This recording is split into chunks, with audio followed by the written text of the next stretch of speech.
Welcome to the Parallel Entrepreneur, where we dive into the minds of entrepreneurs who push beyond the limits of a single business. Learn how these visionaries invite creative synergies to flow between multiple and oftentimes diverse enterprises simultaneously. Whether you're just starting out or managing multiple ventures, you already think outside the box. And this podcast will inspire you to recognize and tap into the power of parallel entrepreneurship. Welcome to the Parallel Entrepreneur. I'm Mark Cleveland, where today our conversation is with the founder and CEO of JourneyTrack.io, Ania Rodriguez.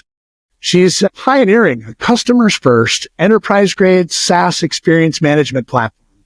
I know I said a lot, but I love those words, enabling organizations to understand, optimize, and prioritize their customer experience. By way of a brief introduction, the experience she's drawing from, for almost 2 years, Anya was a human factors engineer at Pratt & Whitney. She spent 7 years consulting with IBM on customer experience and branding.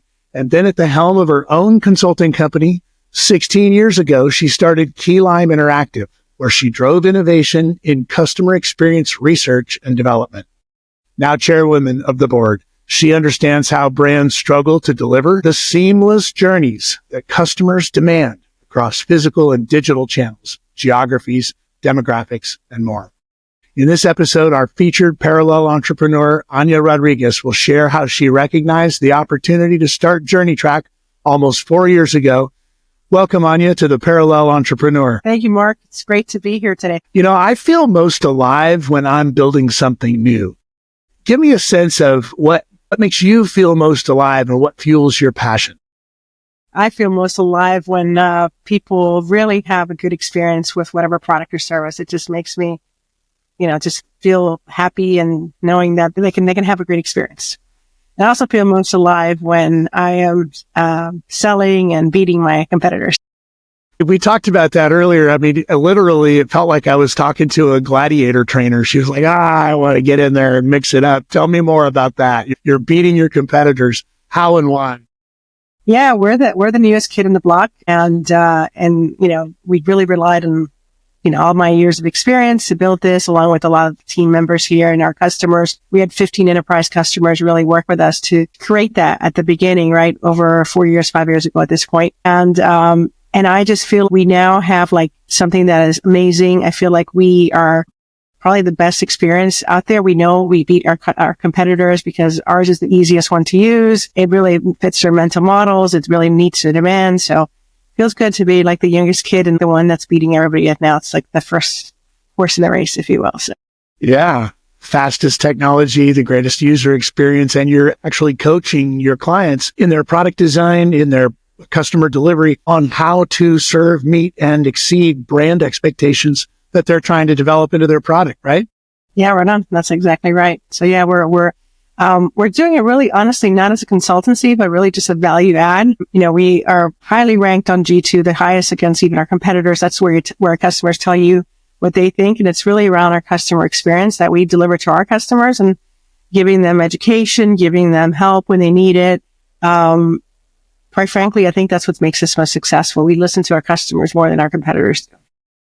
There's a nugget. A common theme in all my interviews with parallel entrepreneurs like yourself is the importance of listening. Tell our listeners a story about how your customer journey mapping system opened the eyes of decision makers, and what was the nugget that they picked up when they were listening to you? Yeah, there's a lot of really neat things. One of the early things that we did, which is we're the only one that has it integrated, is we built in a workshopping capability so people can run workshops in the tool instead of running it in other platforms that are more whiteboarding solutions. And what that did for them, it literally saves them about 50% of post-processing of all that workshop. That really right there saves them about anywhere from 40 to 80 hours, depending on who it is. And that's amazing. At a click of a button, we could just solve that problem. That was the beginning of what we could do easily to help them. More recently, we built this whole impact feature, which one of the biggest things that happens in customer experience is customer experience can be thought of as like a feely kind of, metric. It's not really like revenue, which is more business outcome. The one thing people struggle with is tying it to ROI, right? And this whole field. And so we've built in what's called a journey impact, where it can actually trace from when someone gets some insight they've run through a customer interview or whatever it is, to the point of they actually create change in the organization by doing some whatever fixes, actions they're going to do, to the actual impact that it has on at whatever metrics, whether they're customer experience metrics or revenue metrics, and they can trace that from the beginning to the end. So that's amazing, because that starts to show that they're like their value of that team, which is something that I think has been missed. And a lot of people talk about it, and they're like, a lot of the C-suite talks about wanting to have a great customer experience, but they don't do a good job of actually delivering on that or knowing how to really what that means. And so the tool is actually is basically helping them do that. And we're going to keep adding to it as we progress through time. So let me reflect on that. You're creating a workshop environment, which everybody needs to do more workshops. You make it easy and faster, which means they can listen better. And then you're tying the action steps that fall out of that. Now they could do that at scale, by the way. They could just do it and do it and do it and do it, right? And then you're tying that back to metrics that can point to the ROI. So there's something that occurs to me. We know that entrepreneurs who've done it more than once, like yourself, become serial entrepreneurs. And in your case, they might do it in more than one company at the same time. You're a parallel entrepreneur. So I think our listeners are interested in, what are some of the greatest lessons on this journey that you've learned? So let's see. When I started thinking about building this JourneyTrack, right, I was running the consultancy, and to do it differently, because the first time I started my first company, I did it just pure sweat and blood. Yeah, pure guts. And it was literally a $500 start, right? And, fast forward, that grew into a huge company. But one of the things I kept doing, and I thought I could do, is I thought I could straddle both companies, right? And so I held on, I think, a little too long, trying to straddle two companies. Whereas if I was to do it again, I would have hired my executive team that I have now running the first company sooner, or promoted the folks I was going to promote, and started to let go of that vine a lot earlier than I did, because I feel that I probably held on too long, and I could have, what I realize now is the team is thriving, without me. I thought I had to be there, right? So it's every entrepreneur thinks, oh, we have to do this, have to be here. And so long as I kind of set them up and they've been under me for a while, they've been able to thrive really well. So I probably could have let go of the vine much sooner. I would have done that. I probably would have been better off in general, because I think I was stressing running two companies. And it's not impossible to run two companies. You're doing it, but you're doing it through empowerment, and you're doing it through recruiting and placing the right people in the right teams. We've had a conversation emerge in this podcast where people are talking about, I've got several plates spinning. One plate is spinning and the other plate's spinning really well, but one of them's a little wobbly. And your attention goes and you pay it to the wobbly one, spin it back up a little bit, make a culture adjustment, make a recruiting adjustment, make a customer journey map change, whatever that might be in your skill set and your talent. And then you have 3 plates spinning. You have 2 plates spinning right now really, really well, and your customers love you. And now you've got a mature consultancy that's knocking it out of the park, and you've got this 4-year-old JourneyTrack IO. I can tell what made you unique early was this grit and competitive nature you have. How do you scale the second company and make sure that you keep the edge that made you and your business unique? I think it's about hiring the right team, right? And it's been like, so this time around, I feel I haven't gotten 100% right. Let's just call it for that. But at least I had a really great hire for my head of product and a really great hire for my CMO, which have been my rocks during this whole time, right? And as long as you have 2 really good people behind you that can really sort of take and operationalize things more than, as a CEO, you're not necessarily an operational person. You're more the visionary. You're the one that's more salesy, or that's typically sort of the reality. And so you need the folks that can execute, that can really pull together. And I have that. And so being able to identify, it's been for both companies. I've always had 2 people at least that I could really highly count on to help me, back me up, and just, be there. Right. And so I have that for both companies. And then, obviously I have more than that, but it's just, you at least need, in my head, I think you need at least 2 people. 1 would be too little, because then it's almost like too much risk. But as long as you have 2 and they're able to kind of work and divide and kind of pull, then they're able to then take it to the next level. So people are key. You are investing in those people. People have invested in you. Tell us who are your mentors and how did they influence you? So I've had a couple mentors. I find for me, I do a lot of these, entrepreneur leader groups, if you will, where there's forums and things like that. So I've had that in different phases of my growth. Early with Key Lime, it was the Goldman Sachs 10,000 Small Businesses. Then I did Women's Presidents Organization, which was really great at that time locally. So I had a group of women that didn't necessarily have exactly my background, the same type of company, but they had the same issues. No matter what type of business you have, it boils down typically to money issues, people issues mostly, and then other sort of issues, right? But typically people are sort of a big conversation wherever you're at, right? Goes back to what we were just saying, having the right people in the right seats and knowing how to operationalize things. So what I would say, I didn't have necessarily one mentor in the first sort of journey on this entrepreneur thing. I had a lot of groups of people in different pockets. I was also part of young entrepreneurs and this and that. So had a lot of different versions. The second time around, I've had more though. I've had a different version of this, right? So I still have those type of networks, but now I have specialized folks who are helping me. This is the first time I raised capital. This is the first time I'm doing sort of like a different playbook. When you're in your venture capital money, it's a totally different thing than when you're just your own boss, if you will, right? And no one to be accountable to. But I actually enjoy that. I actually like being accountable and having folks that I can rely on and lean into, because what I find so awesome is each of the different VCs that are part of my cap table, they give me someone that I can play into, that I can lean into. Hey, I have questions on this and this and this. And if they don't know it, then they ask one of their other companies or they know somebody. And that's amazing because they're also part of your story. So they want to see you succeed. So it's very different than when you're with a mentor that they may introduce you to somebody else, but here they have a vested interest too. This sounds like you're building a wisdom network. And so tell me, how do you implement and measure mentoring in your companies? Is there a formal process for that? Yeah, so we do, in fact, and we also do it internally and then we do it externally as well. So internally, we have in the JourneyTrack, it's a much smaller sort of playbook than Key Lime, right? But we have, not only do we have sort of depending on who's the manager, some mentoring level happening there. We also have sometimes external consultants, like we have sales consultants that works with my sales team to help to coach them, to mentor them, to make sure that they're sort of rehearsing and doing, role playing of sorts. And then practicing for the game, right? Practicing for the game.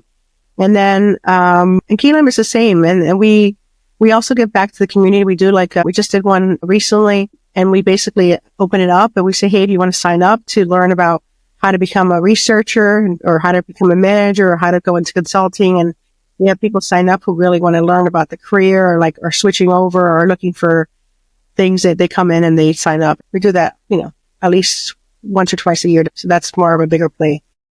And I give people off to do that, to be part of that.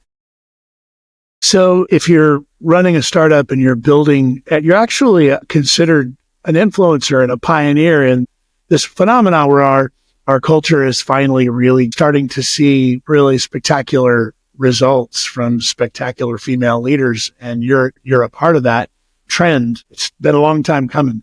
Tell me, how do you find your inspiration? That's another expression of your competitive instincts. How are you finding success, getting capital, building this wisdom network, and being the leader that you are? Yeah. It's fun. It's different. It's harder than I ever expected. It is. They say it's hard and they say that 2% of women get it. It feels a lot less, honestly, from where I sit. I was just at an event recently and I had met this VC one time at a dinner. And this is the type of person I am. I'm saying this because it's kind of funny because she introduced me like this on this panel. She's like, I met her at a dinner. She said, hey, if you're ever in New York, call me. I said, okay. When you say that to me, you better be careful because I will call you when I'm in New York. And so I'm in New York, sure enough. And I got there and I said, hey, I'm in New York. Tell me, who should I meet? And she was walking in the street. She basically was like who is this? I had met her a couple weeks before and I was, yeah, we met at dinner. She's like, oh, okay. So she actually did follow through and set up like a meeting or two for me. But she remembers that because it's sometimes people will tell you things and they think they're just saying it, passing just to be nice. And if for me, you say that to me, you better hope that I'm not in New York, because if I am, I'm going to take you up on that. And so I think you need to have that. You need to have a little bit of gutsy. If people offer you something, be willing to take them up on it.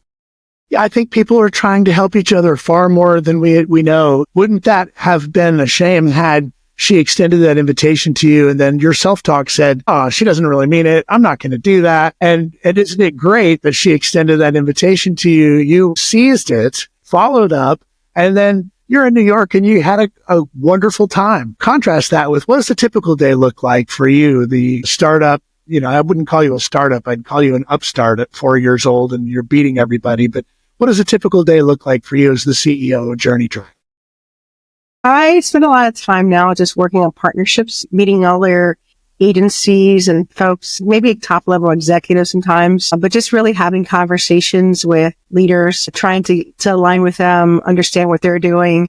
And then just, I'm still involved in some levels, certain sales. We have some pretty large Fortune 100, if you will, that we're working with. Those types of things sometimes involve a C-suite executive. So I'm in those conversations. But yeah, I think for me, I'm just really focused right now on, I think a better way certain ways to grow is to find people who are in your field, who are thought leaders, and just kind of keep aligning with those. And there's at least 25 in my field that I need to know. And so I've been working through getting to know all 25. And that's not just one conversation. That's usually talking to them at least once a month. And that takes some of my time.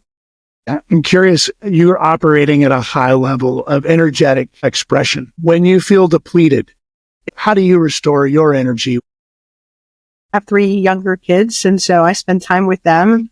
I have a cute little 7-year-old who is just about to be 8, and he always tells me, Mom, it's the best day ever. And that kind of stuff he's such a positive energy. I just got to go sit with him for 5 minutes and I'm like, yay, it's the best thing ever. But, and then my middle child is just like super creative. I just enjoy them. And my 16-year-old is now becoming her own person. And I don't know, it's just spend time with them. And then I like to cycle, ride my bike. I like to do Pilates and things like that. And it helps me kind of center a little bit. And then I've been starting some meditation practices with my husband, and that's just newer to us. But, they always say to do that. I was one of those that didn't think too much of that, except now I feel like as, just all the stressors come to life, you kind of need a little bit of that. And so we've been starting to do some practices there. Fantastic. I find that the meditative practice helps me calm my mind, and then my mind solves problems without the gibberish. I do yoga with my wife, hot yoga every day, and it has been such a blessing. It's a moving meditation, and it helps me find inspiration. Do you find inspiration? It sounds like you find inspiration in your kids and inspiration in your team, increasingly perhaps in a meditative practice. How does that come to you? Yeah, I love when I'm with people. I think for me, it's people. Recently we just met up as a team. We're all remote. And so we met up, and it's just those moments that I'm just like together. I think I find energy with people. I'm definitely an extrovert, although I can be an ambivert too. That's why I think I like selling too, because I love the connection. I feel like, selling is just about building connections, not about really selling. It's just about people like really getting to know you, and then they buy not because they like you, because they want to be, part of what you're doing. So you're building you're building a momentum in JourneyTrack, and you're building a team, but you're also describing the capital raise as that was a challenge. Tell us a little bit about your advisors in this capital growth process, and how do they play in assisting you in putting the right other investors together? We always know that toxic investors are a problem. That's obvious, but great investors could lead to other great investors. How has that played out for you, Anya? When I first started, that's interesting. One of the powerhouse women who sold over $100 million company, who was one of my mentors and one of those group of women, she basically sat me down. She's like, oh, so you're thinking of doing this raising? And I'm like, yeah. She's like, maybe you should have, quite frankly, maybe you should have a guy do this, just because it's seeing what she had seen, right, in her version of it. I think that was her lesson to me. She's like, maybe you should have, my husband's a Wharton grad, he's a CFO. So, maybe you should have Alex, my husband, do it. And while I love my husband and he's my partner in crime, for me, I was like, no way, I'm not doing that. I'll tell you this. I've had many other women, even VCs, tell me that they would agree with that statement. And I think there's certain levels that I think I would have raced a lot sooner, quicker. But I feel like when I found Nitin, it was just perfect. I think he was the perfect partner to find for that, to like ease all those anxieties that I had with, doing pitches with a lot of VCs that were just like, if you looked at the companies they invested, it was just purely men. And you see that and you think there's no way that is really happening. It is so stacked against you, as a woman. So when I found Nitin and he opened his sort of folks in, I was able to find another VC that came into the deal. Once I had him locked in, another one came in as well. It was hard to find the first one, right? The lead investor, right? And then there you find those that were really just, there was a couple of VCs that are like, yeah, when you come and find your lead, we'll come back and we're interested. And you sort of mark them as a soft yes. But as soon as I did, they're like, well, maybe not. And then it goes back to the same things. I was just like, wow, this is so interesting. And what was really frustrating for me is I'm used to closing multi-million-dollar deals, right? That's not crazy for me, right? And so I thought it was going to be similar to just winning a multi-million-dollar account. I thought, well, this is just like what I've done in the past. And raising was about $3 million. It was tough.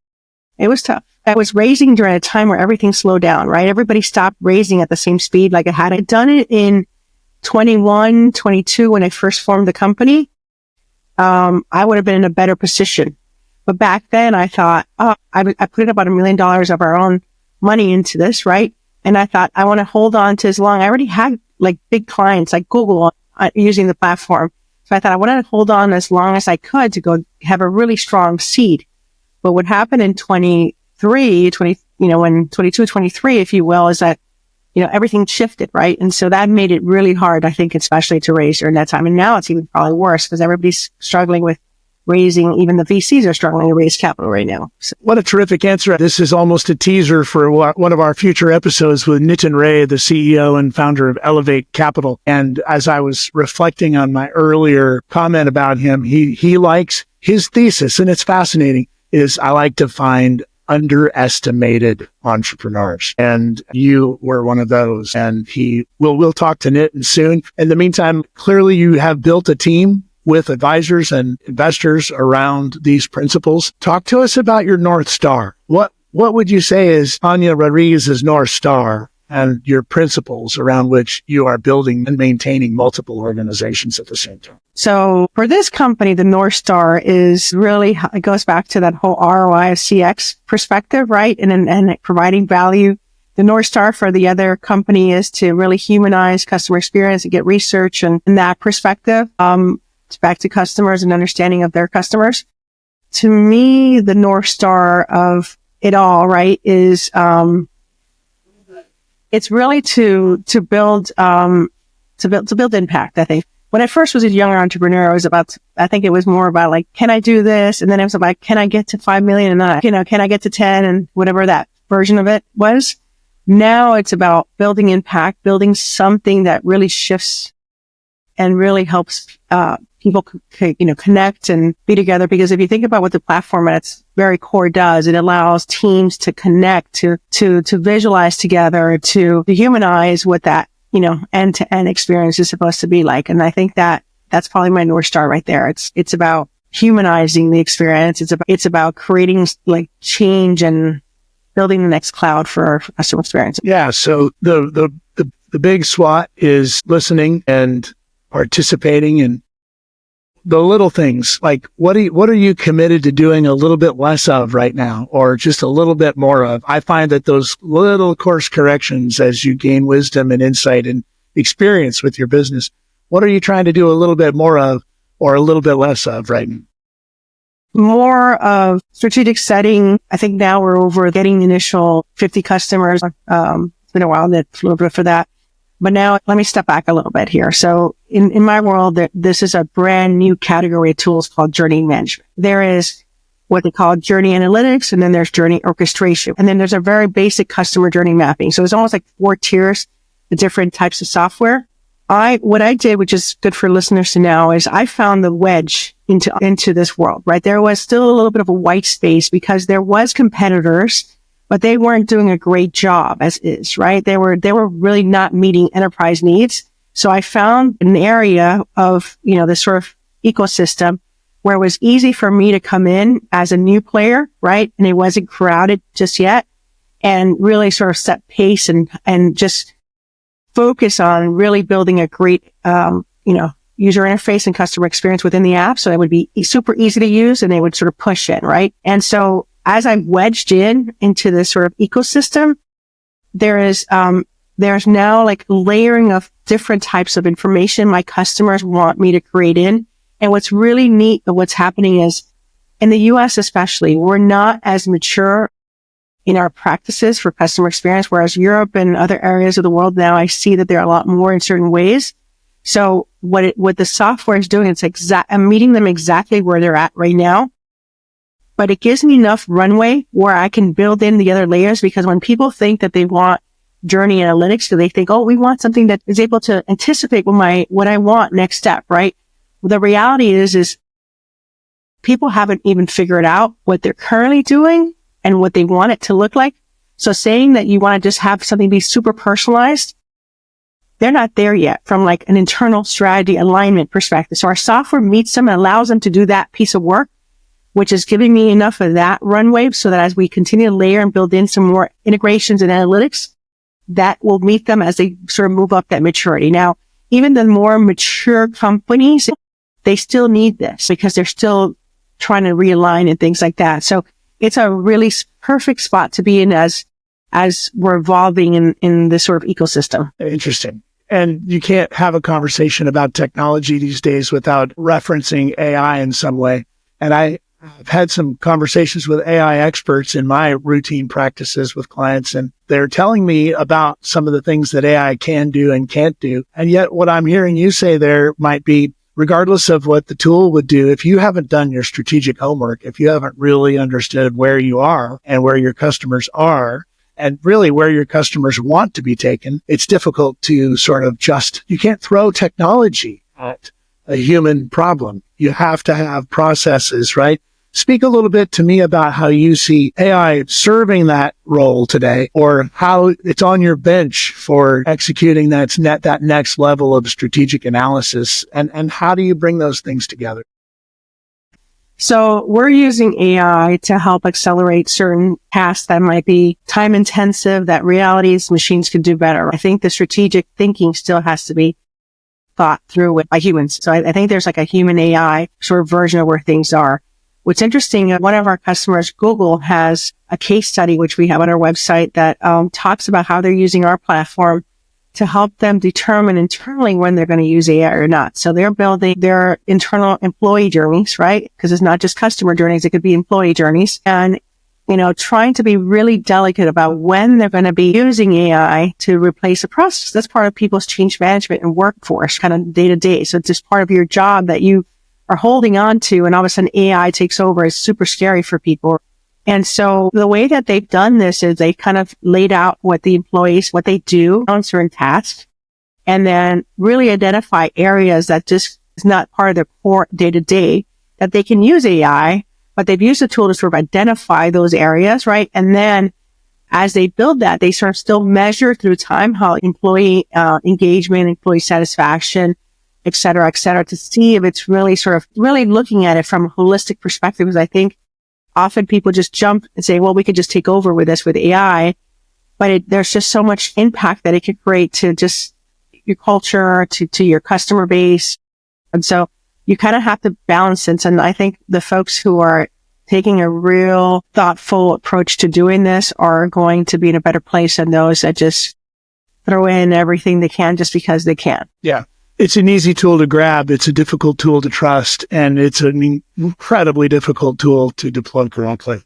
Cool. Yeah. So your experience back as a human factors engineer at Pratt & Whitney, I just find that curious. I want to resist going and asking lots of questions about what a human factors engineer is at Pratt & Whitney. But I noticed from our conversations, you saw synergies and opportunities, and then you did the research and you started selling research. You're in the customer experience research business today. And then now you're in the applied solutions business and you're seeing those synergies play out. And now what I just heard is you've got customers experimenting and communicating with you in what their experimentation looks like. And I have this sort of question that I always want to ask is, how do you stay agile and open to experimentation? And yet it seems to me like that's the world you live in. Is it a constant world of experimentation? Yeah. Do I have that right?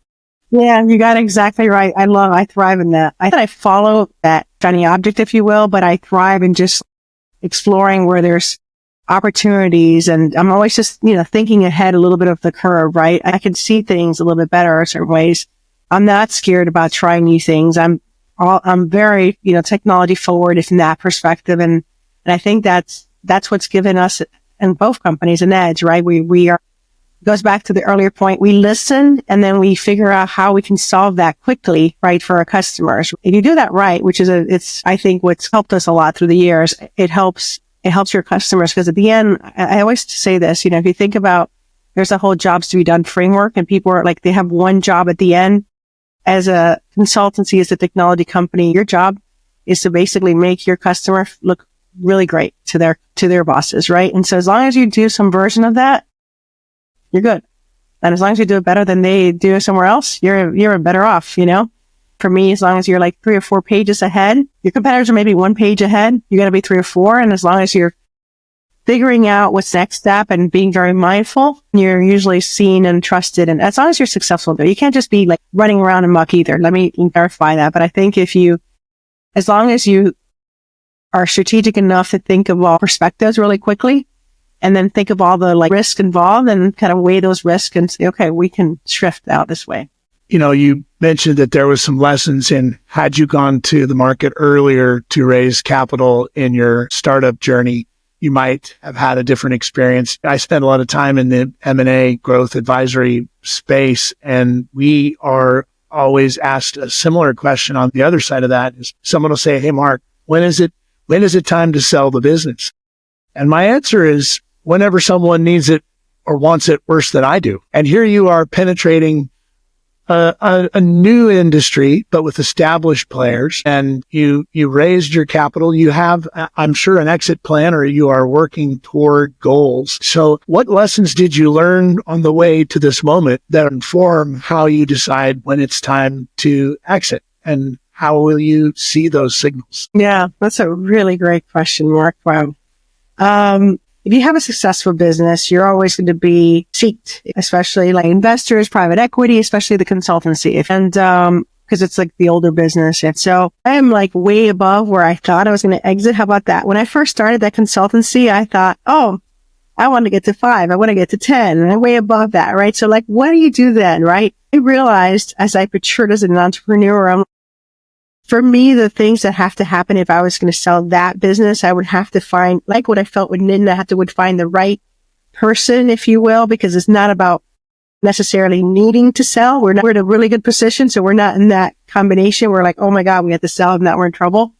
But I would have to find someone who I felt could really take it to the next level, right? I think that's where it's at, or where my people would be really taken care of. That would be sort of core to that decision for me, for either company, right? And for neither company at this point, I'm exactly there just yet, right? And so for me, I'm still building, especially the second company. I'm very much at the beginning of the building phase, it feels like. And so it would have to be, if I was to do anything there, it would have to be a strategic kind of pull to like create something even bigger, together aligned, because I want to ring the bell.